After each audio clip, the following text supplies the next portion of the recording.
चलिए, कॉन्सेप्ट हम लोगों ने किया और कॉन्सेप्ट को शायद आपने अच्छे से समझ लिया। कुछ अगर आपको इश्यूज आती हैं, कोई परेशानियां होती हैं तो आप कमेंट बॉक्स में लिखें, मुझे कॉल कर सकते हैं और मैं आपको यथासंभव as far as it is practicable I will try to answer you and I will try to remove all your problems so far as my knowledge is concerned। जहां तक मुझे ज्ञान होगा मैं आपके समस्या को समाधान करने की पूरी कोशिश करूंगा। Now we are moving on to individual tenses। अब हम लोग एक एक करके individual tenses की ओर चलें, बट individual tenses की ओर चलने के पहले एक बार एक और छोटे से कॉन्सेप्ट पर बात करेंगे हम, और वो छोटा सा कॉन्सेप्ट है हमारा सब्जेक्ट वर्ब अग्रीमेंट। आप इस प्लस को हटा भी दें तो भी सेंटेंस पूरा हो गया। सब्जेक्ट वर्ब अग्रीमेंट, हम लोग इनके बारे में बात करने जा रहे हैं। ऐसा क्यों करने जा रहे हैं? क्योंकि आपको पता होना चाहिए sentences are made on this formula. Sentences जो होते हैं ना वो इस फॉर्मूला पर बनते हैं, जहां S plus V plus O होता है formula. Where S stands for subject, S का मतलब होता है हमारा subject, V stands for verb, V का मतलब वर्ब होता है यानी क्रिया, and O stands for object, इसका मतलब होता है कर्म। हिंदी में इसे कहेंगे कर्ता, हिंदी में ये हो गई हमारी क्रिया और ऑब्जेक्ट हो गया हमारा कर्म। सबसे पहले हमें जाने कि वर्ब क्या होता है, क्रिया क्या होती है। कट नहीं ना रहा कहीं? नहीं, ठीक है, कट नहीं रहा, पूरा बोर्ड आ रहा। हाँ, तो वर्ब क्या होता है? State of action is called verb. Verb का डेफिनेशन है कि state of action is called verb, मतलब जो कार्य है, जो काम है, जैसे पढ़ना, लिखना, बोलना, सुनना, करना, खरीदना, नाचना, गाना, रोना, हंसना, ये सब काम हुए, ये सब कार्य हुए। इन्हीं कार्य को ग्रामर की भाषा में क्रिया कहते हैं, हिंदी ग्रामर में, और इंग्लिश ग्रामर में उसे ही हम लोग कहते हैं वर्ब। और इस कार्य को जो करने वाला होगा, डूअर, डू मतलब होता है करना, और इसी को अर लगा दिया, डूअर, यानी करने वाला, जो सेंटेंस में उस कार्य को करेगा, जो सेंटेंस में उस टास्क को परफॉर्म करेगा, उसे ही हम कहते हैं सब्जेक्ट, यानी कर्ता। कर्ता जब कोई कार्य करता है तो उसका इफेक्ट, उसका प्रभाव भी कहीं पड़ता है, तो जो प्रभावित होगा, जो उस प्रभाव को झेलेगा, उसे ही हम कहेंगे ऑब्जेक्ट। आ रही बात समझ में? एग्जाम्पल के माध्यम से समझें। अगर मैं बोल रहा हूं कि राम खेलता है, तो यहां काम हो रहा है खेलने का। कौन खेल रहा है? राम। तो राम हमारा सब्जेक्ट हो गया और वर्ब हो गया खेलना, लेकिन यहां कोई ऑब्जेक्ट नहीं है। अगर मैं इसे बोलूं कि राम हॉकी खेलता है, तो यहां फिर काम क्या हो रहा है? खेलने का। कौन खेल रहा है? राम। तो राम हो गया हमारा सब्जेक्ट। राम क्या खेलता है? तो हॉकी। तो हॉकी हो गया हमारा ऑब्जेक्ट। अब आप कहेंगे कि ऐसे तो इंग्लिश में स्ट्रक्चर नहीं बनता। बिल्कुल नहीं बनता। इंग्लिश का स्ट्रक्चर उस तरह से होता है, जैसे इसको हम ट्रांसलेट करेंगे तो बना देंगे राम प्लेज, अर्थ हो गया राम खेलता है। और जब इसको ट्रांसलेट करेंगे तो बनाएंगे राम, उसके बाद वर्ब देना है अकॉर्डिंग टू स्ट्रक्चर, प्लेस, और उसके बाद क्या खेलता है? तो हॉकी। तो हॉकी ही हो गया हमारा object. Subject verb object, subject verb. तो ये चीजें कैसे बन रही हैं? और राम के साथ एक बार ही प्लेस क्यों आया, राम के साथ प्ले क्यों नहीं आया? इन्हीं चीजों को समझने के लिए हमें समझना है सब्जेक्ट वर्ब अग्रीमेंट। इस चीज को बेहतर तरीके से समझने के लिए सिर्फ एक लाइन में बोलूंगा, आप वो सुने कि जब सब्जेक्ट सिंगुलर तो वर्ब भी सिंगुलर, और जब सब्जेक्ट प्लूरल तो वर्ब भी प्लूरल। फिर से सुने, जब सब्जेक्ट सिंगुलर तो वर्ब भी सिंगुलर, और जब सब्जेक्ट प्लूरल तो वर्ब भी प्लूरल। इस चीज को अच्छे से समझने के लिए हम कुछ नाउन्स लेते हैं। जैसे मान लीजिए मैंने ले लिया पेन, तो पेन सिंगुलर है कि प्लूरल है? ऑब्वियस है कि ये सिंगुलर है, एक वचन में है। इसमें हम क्या कर दें कि ये प्लूरल बन जाए? तो इसमें हम बस एक एस लगा देंगे, ये बन गया पेन्स, तो ये हो गया हमारा प्लूरल। इसकी हिंदी हुई कलम, तो इसकी हिंदी हुई कलमें। उसी तरह अगर मैं कह रहा हूं बुक, तो ये सिंगुलर है, इसका मतलब हुआ एक किताब, और अगर मैं इसमें एस लगा दूं तो ये हो गया बुक्स, तो इसका मतलब हो गया कई सारी किताबें। अब इन नाउन्स को अगर हम मान ले कि ये सब्जेक्ट हैं, तो इनसे रिलेटेड कुछ वर्ब्स ले लेते हैं। पेन से हम क्या करते हैं भाई? तो पेन से हम करते हैं राइट, यानी लिखना। इसमें भी एस लगाएंगे तो ये बन गया हमारा राइट्स। बुक से क्या करते हैं हम, तो रीड करते हैं, पढ़ना, इसमें भी एस लगाएंगे तो बन गया रीड्स। तो ये हो गया हमारा प्लूरल और ये हो गया सिंगुलर। वापस नियम पर आते हैं। नियम कह रहा है कि जब सब्जेक्ट सिंगुलर तो वर्ब भी सिंगुलर, जब सब्जेक्ट प्लूरल तो वर्ब भी प्लूरल। शायद ये गलत हो गया। देखिए मैंने यहां क्या कर दिया है कि उल्टा सिंगुलर लिखा है। सिंगुलर तो इधर होना चाहिए था, प्लूरल तो इधर होना चाहिए था, है ना। जो लोग ये बात सोच रहे हैं बिल्कुल गलत सोच रहे हैं, मैंने कोई गलती नहीं की है। अगर आपको ये भी रूल नहीं पता है तो इस रूल को भी जाने कि क्रिया अपने मूल रूप में सदा बहुवचन में रहती है। Verb in its original form is always there in plural, यानी वर्ब इज ऑलवेज प्लूरल। जिसे आप V1 कहते हैं ना, मुख्य क्रिया का पहला रूप, वो दरअसल में प्लूरल फॉर्म होता है।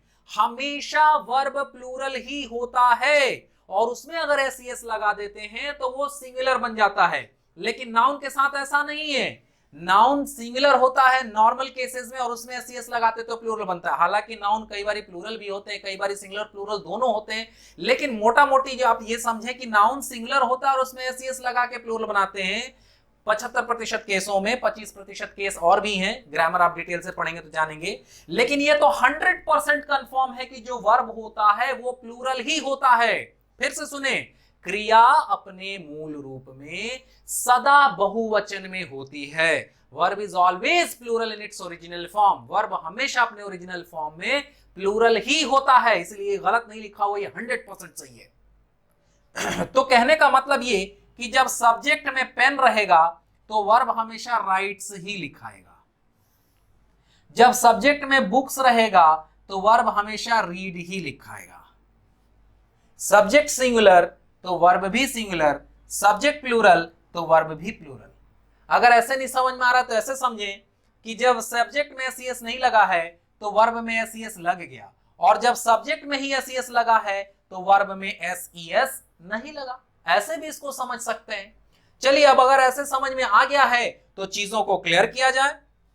जैसे मान लीजिए मैंने कहा कि राम पढ़ता है, तो काम क्या हो रहा है भाई, पढ़ने का। पढ़ कौन रहा है, राम। तो पढ़ने का काम करने वाला सब्जेक्ट, कर्ता, डूअर। तो सब्जेक्ट सिंगुलर है कि प्लूरल है, तो सिंगुलर है, अकेले व्यक्ति है।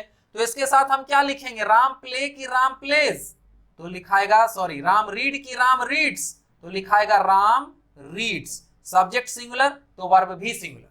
आ रही बात समझ में। दूसरा सेंटेंस देखें कि राम और श्याम पढ़ते हैं। तो यहां देखिए काम तो अभी भी पढ़ना हो रहा है, लेकिन पढ़ दो लोग रहे हैं, राम और श्याम, यानी सब्जेक्ट हमारा प्लूरल हो गया। तो प्लूरल होने की वजह से इसको हम लोग प्लूरल वर्ब देंगे कि राम एंड श्याम रीड। अब यहां पर में हम रीड्स नहीं लगाएंगे। लेकिन अगर सेंटेंस रहे कि मैं पढ़ता हूं, तो यहां तो काम अभी भी पढ़ने ही का हो रहा है, और पढ़ने वाला मैं यानी सिंगल व्यक्ति, तो उस हिसाब से तो होना चाहिए आई रीड्स, क्योंकि सब्जेक्ट सिंगुलर तो वर्ब भी सिंगुलर, सब्जेक्ट प्लूरल तो वर्ब भी प्लूरल, तो होना चाहिए आई रीड्स। लेकिन होता तो नहीं है, ये तो गलत हो गया, और सही हो जाता है आई रीड। तो प्रश्न उठता है ऐसा क्यों। अब ऐसा क्यों हो गया, अभी जब मैंने नियम बताया आपको कि जब सब्जेक्ट सिंगुलर तो वर्ब भी सिंगुलर, जब सब्जेक्ट प्लूरल तो वर्ब भी प्लूरल, तो फिर यहां वो रूल क्यों खत्म हो गया, यहां वो नियम क्यों खत्म हो गया, वो नियम यहां क्यों नहीं काम किया। तो मैं आपको बताऊं कि इंग्लिश जो है ये कोई मैथमेटिक्स नहीं है जहां हर चीज 100% हो। मैथमेटिक्स में क्या होता है कि हम कोई भी चीज जब सॉल्व करते हैं तो किसी भी चीज को अपने आप में 100% मानते हैं, और 100% मान करके उसको सॉल्व करते हैं। लेकिन जब हम इंग्लिश पढ़ते हैं तो इंग्लिश में नथिंग इज 100%। किसी भी लैंग्वेज लिटरेचर में कोई चीज 100% नहीं होता, शुद्ध नहीं होता, उसमें कोई ना कोई त्रुटि, कोई ना कोई कमी रहती है, और उसी कमी को हम लोग कहते हैं एक्सेप्शन।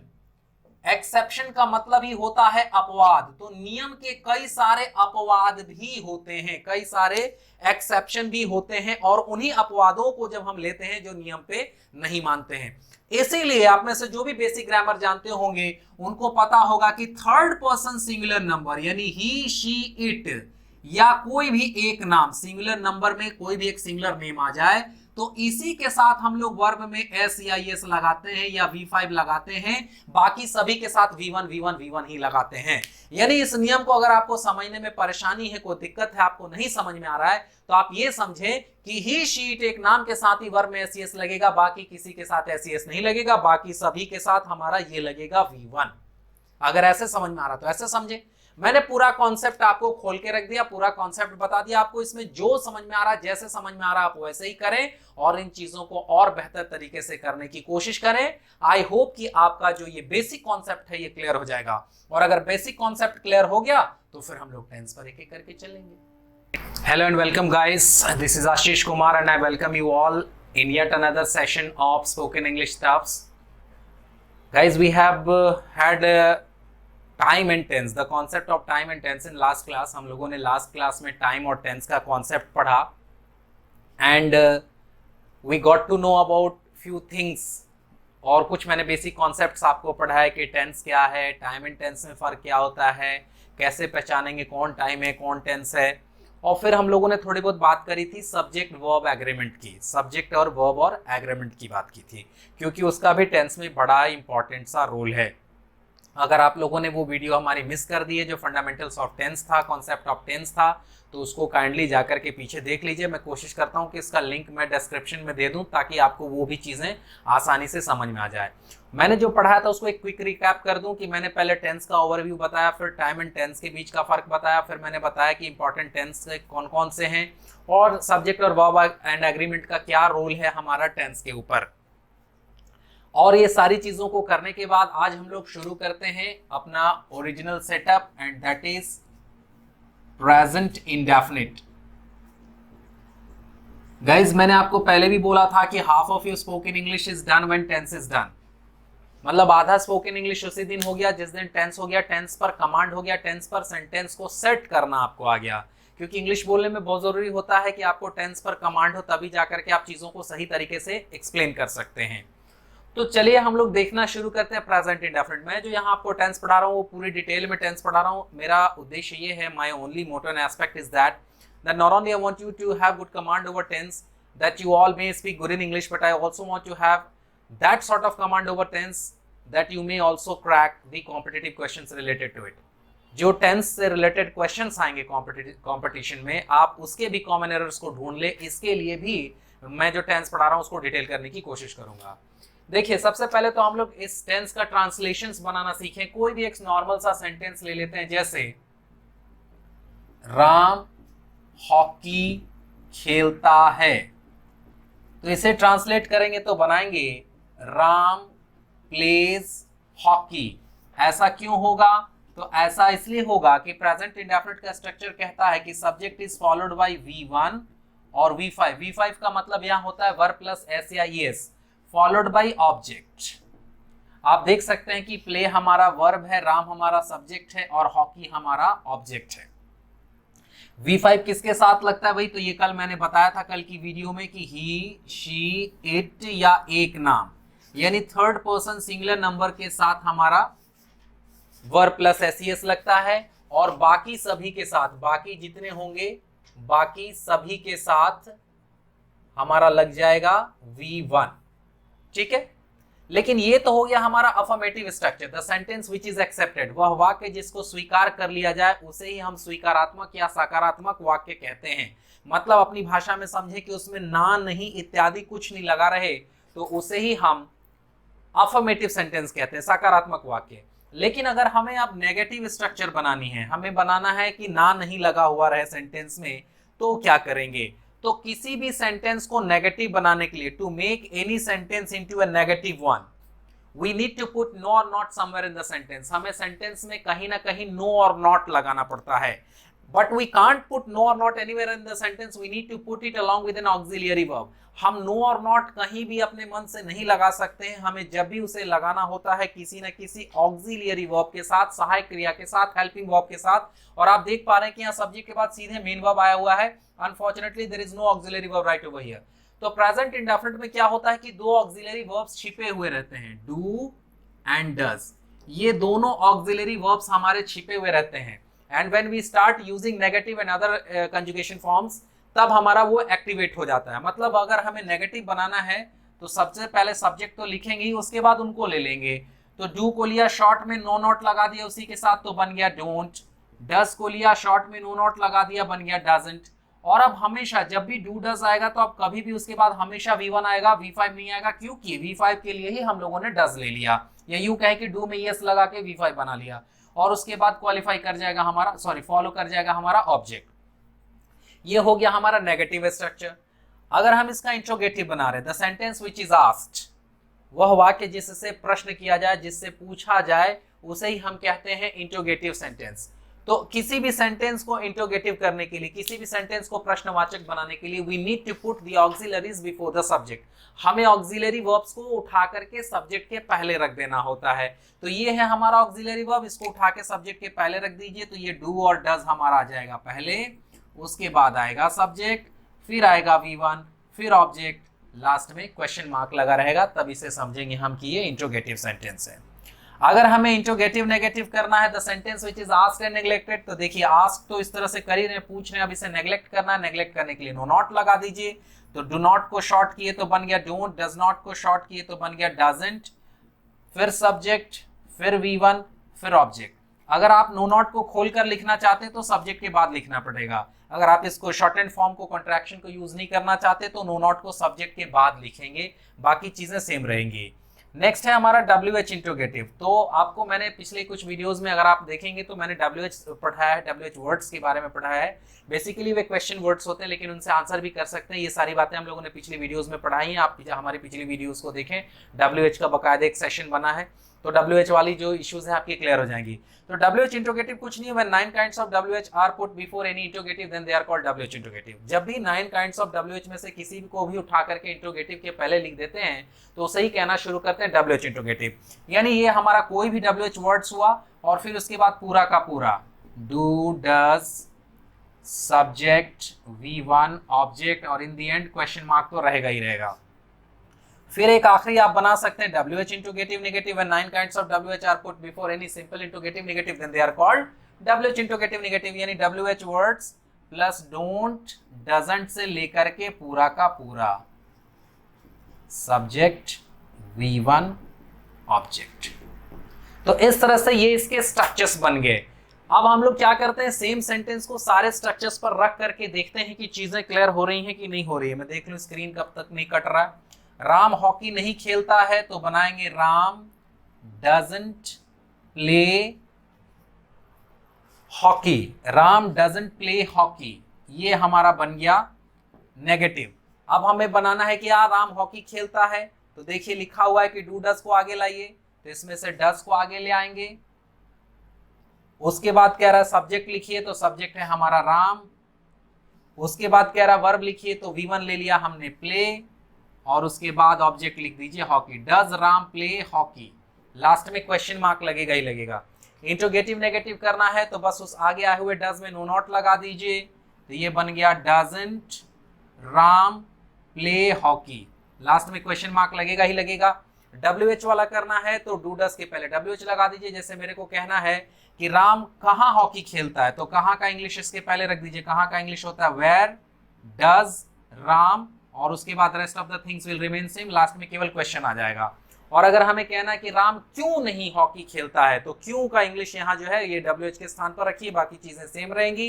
क्यों का इंग्लिश होता है वाई, तो लिख दिया वाई डजंट, या वाई डज राम नॉट, ऐसा भी लिख सकते हैं, why doesn't Ram play hockey, last में क्वेश्चन मार्क लगा ही लगा रहेगा। तो इस तरह से आप किसी भी एक सेंटेंस का 5 और फॉर्म बना सकते हैं, यानी कुल मिला के 6 फॉर्म्स बना सकते हैं, और उसे ही हम कंजुगेशन फॉर्म के तहत रखते हैं। कोई भी सेंटेंस, जैसे तुम पढ़ते हो तो यू रीड, तुम नहीं पढ़ते हो तो यू डोंट रीड। क्या तुम पढ़ते हो, डू यू रीड। क्या तुम नहीं पढ़ते हो, डोंट यू रीड। तुम कब पढ़ते हो, व्हेन डू यू रीड। तुम क्यों नहीं पढ़ते हो, व्हाई डोंट यू रीड। इस तरह से। अच्छा, ये तो अफर्मेटिव से बाकी बनाए गए, इनमें से कोई एक ले लें। जैसे क्या वह खाती है, तो हो गया डज शी ईट। अब हमें इसका अफर्मेटिव बनाना है तो वो हो जाएगा कि वह खाती है, तो शी ईट्स। सीधे देखिए, शी ईट्स, वह नहीं खाती है, शी डजंट ईट। मैं नहीं पढ़ता हूं, तो आई डोंट स्टडी। क्या हो जाएगा अफर्मेटिव? मैं पढ़ता हूं, आई स्टडी। क्या मैं पढ़ता हूं? Do I study. वह कब घर आती है? तो कब का English when. Does she come home, when does she come home. तो इसका अफर्मेटिव क्या हो जाएगा? वह घर आती है, शी कम्स होम। नेगेटिव क्या हो जाएगा? वो घर नहीं आती है, she doesn't come home. Interrogative क्या हो जाएगा? क्या वह घर आती है, डज शी कम होम। तो इस तरह से कोई एक अगर आप स्ट्रक्चर लें तो बाकी के 5 स्ट्रक्चर अगर आप कर पा रहे हैं तो इसका मतलब है आपका कंजुगेशन फॉर्म क्लियर है और सेंटेंस को टेंस पर सेट करना आपको आ गया है। क्योंकि यही बात तो आपको बोलने वक्त भी यूज करनी है ना। अभी हम लोगों ने यहां तो पूरा स्ट्रक्चर बना करके रख दिया, आप देख रहे हैं कि पूरे का पूरा यहां स्ट्रक्चर रखा हुआ है, लेकिन ये तो लिखा हुआ है, आप कॉपी किताब लेकर के तो इंग्लिश बोलेंगे नहीं। The thing is that you need to speak by your mouth all of a sudden. उस समय थोड़ा बहुत ग्रामेटिकल मिस्टेक्स हो सकता है, it is the 100% possibility that you may mistake such type of errors, पर you don't have to look forward for that, you just need to try. आपको कोशिश करनी है। और इन स्ट्रक्चर्स पर आप जब सेंटेंस बोलने लगेंगे ना, मुंह से जब बोलने लगेंगे ना, लिख लिख करके, तो प्रैक्टिस बहुत होगी शायद आप लोगों को, और आप इस तरह के सेंटेंसेस बड़े आराम से ट्रांसलेट कर लेते होंगे। आप में से कई ऐसे होंगे जिनको बिल्कुल नहीं पता होगा, तो उनके लिए तो मैं पढ़ा ही रहा हूं, आपको चीजें समझ में आ जाएंगी। लेकिन अगर कर पाते हैं और उसके बाद भी इंग्लिश बोलने में परेशानी होती है तो इसका मतलब है कि आपको प्रैक्टिकल नहीं है। प्रैक्टिकल का मतलब मुंह से बोलने की आदत नहीं है। तो अब आपको यही करनी है कि सेंटेंसेस किसी से बुलवाएं, रादर देन किताब उठा करके कॉपी पे ट्रांसलेट करने की बजाय आप किसी तरह का एक्सरसाइज उठा लें, किसी ट्रांसलेशन की बुक उठा लें और किसी अपने फ्रेंड को दें और बोले कि जरा पूछो तो मुझसे, और आप उसे ट्रांसलेट करने की कोशिश करें। एक बार उसको आप बनवा भी लें, अगर कोई ये हो तो मतलब कॉपी पर लिख भी लें।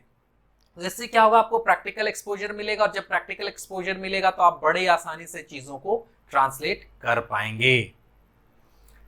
ये तो हो गई हमारे ट्रांसलेशन की बात। अब अगर आप बिहार में रहते हो, अगर आप बिहार के स्टूडेंट हो, तो हमारे यहाँ एक किताब बड़ी पॉपुलर है, ऑक्सफोर्ड करंट इंग्लिश ग्रामर और ऑक्सफोर्ड करंट इंग्लिश ट्रांसलेशन। आप क्या करें? ऑक्सफोर्ड करंट इंग्लिश ट्रांसलेशन की बुक लें, उसमें टेंस में जाएं और टेंस में से प्रेजेंट इंडेफिनिट उठा करके उसकी ट्रांसलेशंस करने की कोशिश करें। मैं आपको बताऊं कि एक एक स्ट्रक्चर्स पर बहुत सारे स्ट्रक्चर दे रखा है उस बुक में। इस एक एक स्ट्रक्चर पर आप देखेंगे बहुत सारे एक्सरसाइजेस दिए हुए हैं, तो सारे एक्सरसाइजेस आप करें। अगर आपके पास फुर्सत है, टाइम है, तो आप पूरा एक्सरसाइज बनाने की कोशिश करें, पूरे एक्सरसाइजेस बना लें। और अगर आपको पॉसिबल नहीं है तो इनमें से उसमें दे रखा हुआ है मिसलेनियस, तो आप मिसलेनियस एक्सरसाइज बनाएं। और एक आपको दे रखा है उसमें एडवांस लर्नर, तो आप एडवांस लर्नर्स भी बना सकते हैं। एडवांस लर्नर्स बना करके, और उसमें अगर आपको कोई भी इश्यूज आ रही है अगर आपको चीजें नहीं समझ में आ रही, कोई डाउट हो रहा है, तो आप क्या करें?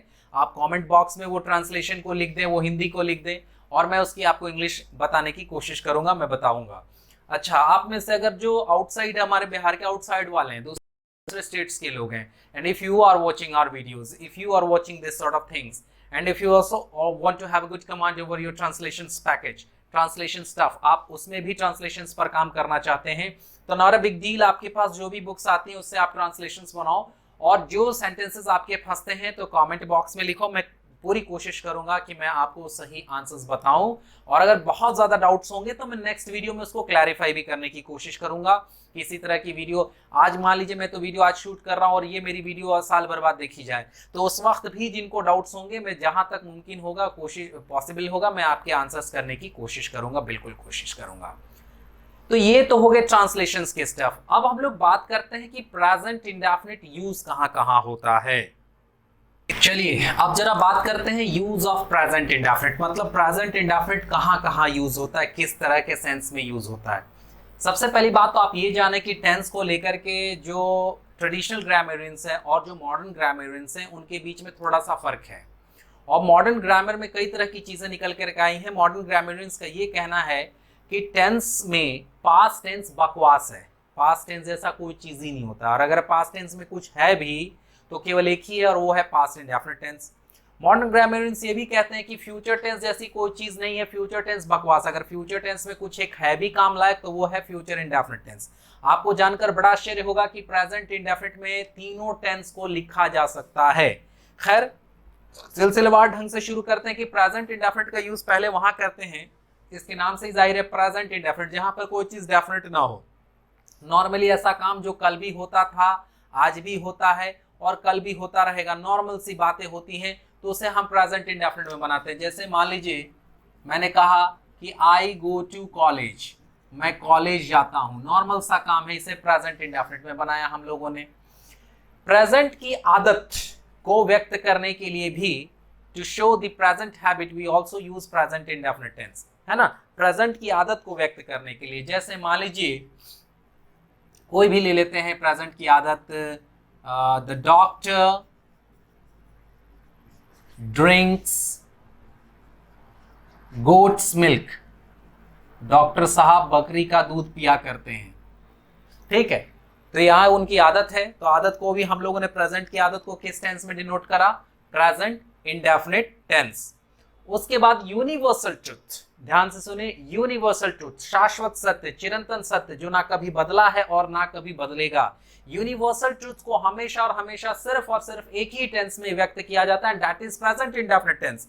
जैसे the sun rises in the east, ये यूनिवर्सल ट्रुथ है कि जो सूरज है वो पूरब में ही उगता है।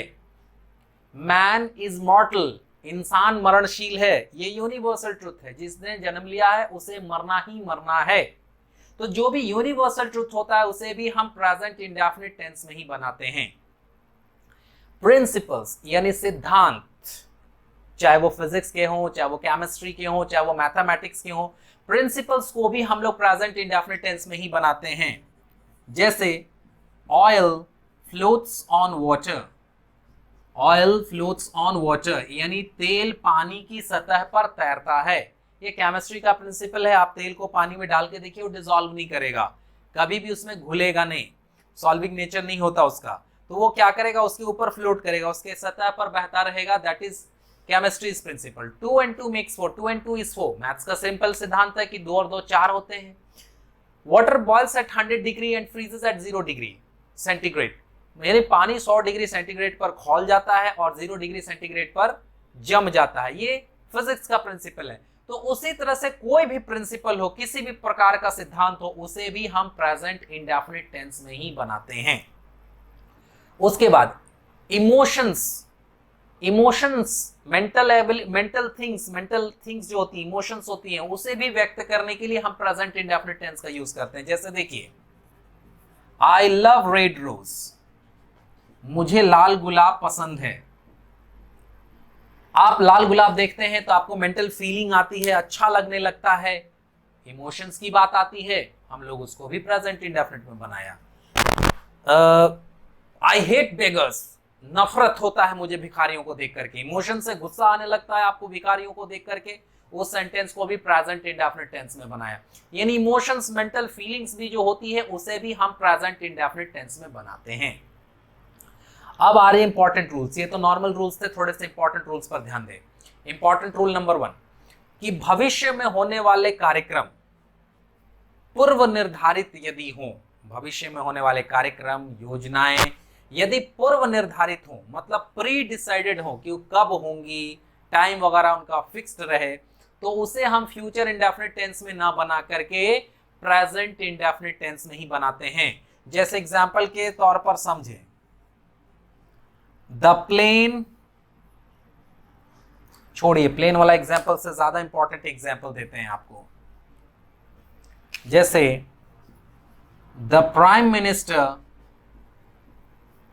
comes here on Monday, the prime minister comes here on Monday, मतलब हुआ प्रधानमंत्री सोमवार को यहां आएंगे। यहां सेंस ये निकलेगा नहीं कि प्रधानमंत्री यहां आते हैं। देखिए, अगर हम इस मंडे को हटा दें, इस पूरे के पूरे मंडे को हटा दें और बस इतना लिखें कि द प्राइम मिनिस्टर कम्स या the prime minister comes here, तो हिंदी होगी कि प्रधानमंत्री यहां आते हैं। लेकिन जैसे हम लोगों ने इनमें एडवर्ब ऑफ टाइम लगा दिया तो सेंस निकला कि प्रधानमंत्री यहां आएंगे। ये गागेगी का सेंस, फ्यूचर का सेंस कब निकला, जब हम लोगों ने उसमें फ्यूचर डिनोटिंग टाइम पुट कर दिया, भविष्य की ओर बताने वाला कोई एक समय लगा दिया, तो वो प्रेजेंट टेंस का होते हुए भी भविष्य की ओर इशारा करने लग गया। यानी भविष्य में होने वाले कार्यक्रम, पूर्व निर्धारित योजना को बताने के लिए भी प्रेजेंट इंडेफिनिट टेंस का यूज होता है, बट उसके साथ भविष्य की ओर इशारा करने वाला, फ्यूचर की ओर डिनोट करने वाला एडवर्ब ऑफ टाइम का यूज बहुत जरूरी है। ठीक है, पास्ट में घटी घटना, जो इवेंट होते हैं, जो एक्टिविटीज हैं जो पास्ट में ऑलरेडी घट गई, उसको भी व्यक्त करने के लिए हम प्रेजेंट इंडेफिनिट टेंस का यूज कर सकते हैं। अभी मैंने कहा आपको कि मॉडर्न ग्रामरियंस कहते हैं कि पास्ट टेंस बकवास है, अगर पास्ट टेंस में कुछ है भी तो एक पास्ट इंडेफिनिट टेंस है। फ्यूचर टेंस बकवास है, अगर फ्यूचर टेंस में कुछ है भी तो वो फ्यूचर इंडेफिनिट टेंस है। और मैंने आपको पहले ही कहा कि तीनों टेंस को हम लोग प्रेजेंट इंडेफिनिट टेंस में लिख सकते हैं। तो प्रेजेंट इंडेफिनिट या प्रेजेंट टेंस को तो प्रेजेंट में लिख ही रहे हैं, आपको दिख ही रहा है, और ये फ्यूचर को भी देखिए हम लोगों ने लिख दिया।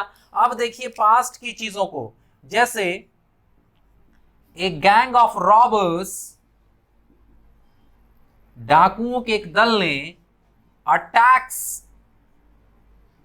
द विलेज लास्ट नाइट, यानी डाकुओं के एक दल ने कल रात गांव पर हमला किया।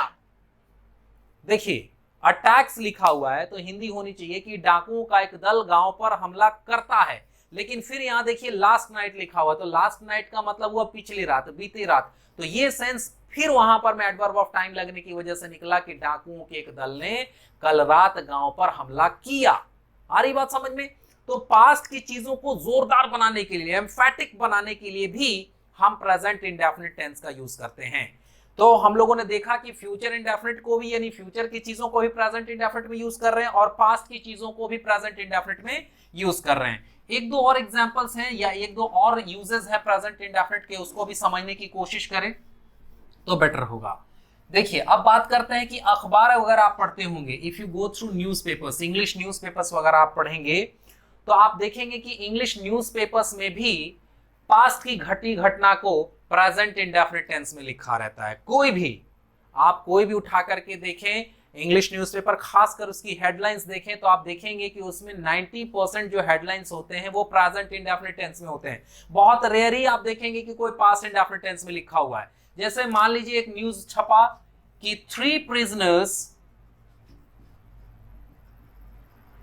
escaped from jail, मतलब हुआ कि 3 कैदी जेल से भागे। तो यहां होना चाहिए था 3 prisoners escaped from jail, escape का सेकंड फॉर्म होना चाहिए था एस्केप्ड, लेकिन हम लोगों ने क्या लिखा है या हेडलाइन क्या छपी न्यूज़पेपर में कि 3 prisoners escaped from jail, 3 कैदी जेल से भागे। तो अखबार में भी भूतकाल की घटना का विवरण देने में प्रेजेंट इंडेफिनिट टेंस का यूज होता है।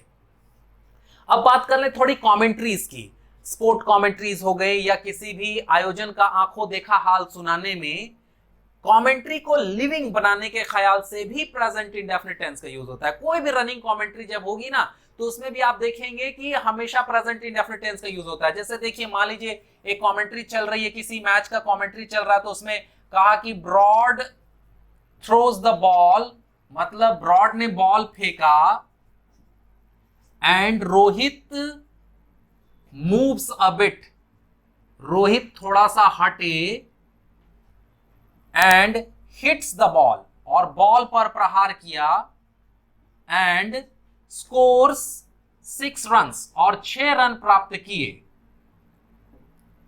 यह सेंटेंस है। आप देखिए यहां पर में क्या लिखा है हम लोगों ने, throws V5, moves V5, hits V5, scores V5, सब प्रेजेंट इंडेफिनिट। जबकि ये सब तो पास्ट हो गया, तब ना कमेंटेटर बोला ब्रॉड ने बॉलिंग कर दी, रोहित थोड़ा सा हट चुके, बॉल को मार चुके, छक्का लगा चुके, तब तो ये कमेंटेटर कमेंट्री कर रहे हैं। लेकिन ये प्रेजेंट इंडेफिनिट में ही कमेंटेटर बहुत ज्यादा इंग्लिश में कमेंट्री करते हैं। तो कमेंट्री को लिविंग बनाने के ख्याल से भी प्रेजेंट इंडेफिनिट टेंस का यूज होता है।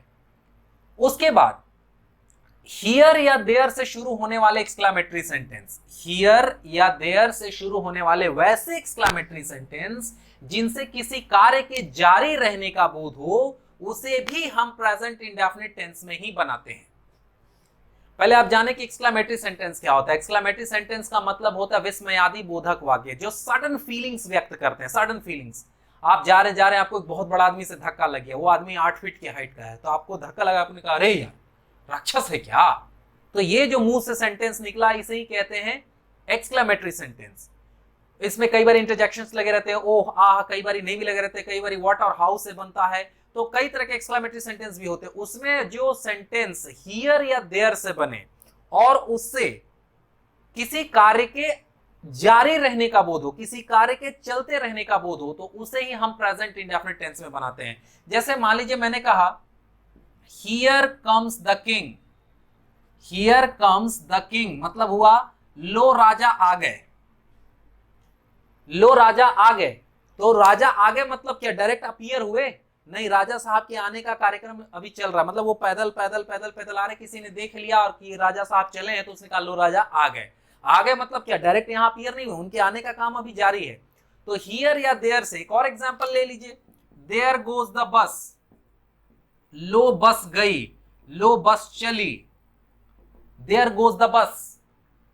आप जब आप में से अगर कोई क्रिकेट का फैन होगा तो आपने देखा होगा जब हमारे रवि शास्त्री साहब इंडियन टीम के कोच नहीं थे तो उस वक्त वो कमेंटेटर थे, तो जब भी कोई बैट्समैन बॉल को मारता था ना तो कहते थे there she goes up and high onto the stands, huge hit, 6 runs, what a good shot, इस तरह से कहते थे। तो देयर शी गोज क्यों बोला उन्होंने? लो वह चली, अभी बॉल कहां जाएगी पता नहीं है, बॉल कहां जाएगी पता नहीं, देयर शी गोज, लो वह चली। हो सकता है कैच हो जाए, हो सकता है मिडफील्ड में कहीं भी गिर जाए जहां फील्डर ही ना हो, स्टैंड्स पर चला जाए, छक्का हो जाए, एक बार ग्राउंड में गिर करके जाए, बाउंड्री हो जाए, 4 रन हो जाए, कहां जाएगी पता नहीं है, इसीलिए उन्होंने वो ये इसको बड़ा यूज करते थे, देयर शी गोज, लो वह चली। तो इसी तरह से हियर या देयर से प्रारंभ होने वाले वैसे एक्सक्लेमेटरी सेंटेंस जिनसे किसी कार्य के जारी रहने का बोध हो, उसे भी हम प्रेजेंट इंडेफिनिट टेंस में बनाते हैं। हालांकि प्रेजेंट इंडेफिनिट टेंस में एक और चीज का यूज होता है जिसे हम कंडीशनल सेंटेंस कहते हैं, उसमें फ्यूचर इंडेफिनिट और प्रेजेंट इंडेफिनिट का अमलगमेशन होता है, मिक्स करके उसे बनाया जाता है। उस चीज को मैं आपको किसी और क्लास में पढ़ाऊंगा क्योंकि वो कंडीशनल सेंटेंस के तहत आते हैं, शर्त वाले वाक्य के तहत आते हैं, तो उन्हें मैं किसी और क्लास में आपको समझाऊंगा, बताऊंगा, पढ़ाऊंगा और आप देखेंगे कि वो चीजें आपके लिए वो भी बड़ी आसानी से समझ में आएगी। एक दिन में इतना ज्यादा चीज मुझे लगता है काफी है। अगर आपको समझ में आ गया, वेल एंड गुड, नहीं समझ में आया तो हमारी वीडियो को फिर से रिप्ले कर करके देखिए, एक एक रूल को ध्यान से सुनिए, और अगर ऑक्सफोर्ड वाली किताब है आपके पास तो उसमें जाकर के देखिए, इन सारी चीजों पर बहुत सारे एक्सप्लेनेशन दिए हुए हैं, या कोई भी बुक आपके पास अवेलेबल हो उसमें प्रेजेंट इंडेफिनिट दे रखा हो तो आप प्रेजेंट इंडेफिनिट को देखें, उसके रूल्स को समझे, एग्जांपल्स को समझे, और अगर कोई भी डाउट आपको होती है, आपको चीजें क्लियर नहीं होती है, तो मैंने पहले कह रखा है कि आप कमेंट बॉक्स में कमेंट करें, या फिर अगर मेरी पर्सनल चैनल पर आप वीडियो देख रहे हैं तो उसमें मैंने अपना फोन नंबर वगैरह दे रखा है, आप उस पर भी व्हाट्सएप वगैरह कर सकते हैं, और फिर जो भी मुझसे बन पड़ेगा मैं आपको सोल्यूशन देने की कोशिश करूंगा। आज के लिए मैं इतना ही रखूंगा। मुझे लगता है प्रेजेंट इंडेफिनिट पर काफी बड़ा सेशन बन चुका हम लोगों का ऑलरेडी, और जो भी इश्यूज आएंगे आप उनसे पूछें और मैं फिर नेक्स्ट सेशन में मिलूंगा, और मैं पहले एक साथ तीनों इंडेफिनिट्स खत्म करूंगा, फिर कंटिन्यूअस सिर्फ ऑपेक्स, ऐसे ये नहीं कि मैंने प्रेजेंट इंडेफिनिट शुरू किया तो मैं आप प्रेजेंट कंटिन्यूअस पे आऊंगा। मैं नेक्स्ट वीडियो में मिलता हूं आपके साथ पास्ट इंडेफिनिट पर। तब तक के लिए keep watching and keep learning, and thanks for watching my video. If you have really liked it, please do subscribe and share. Thanks once again. Have a great day, guys.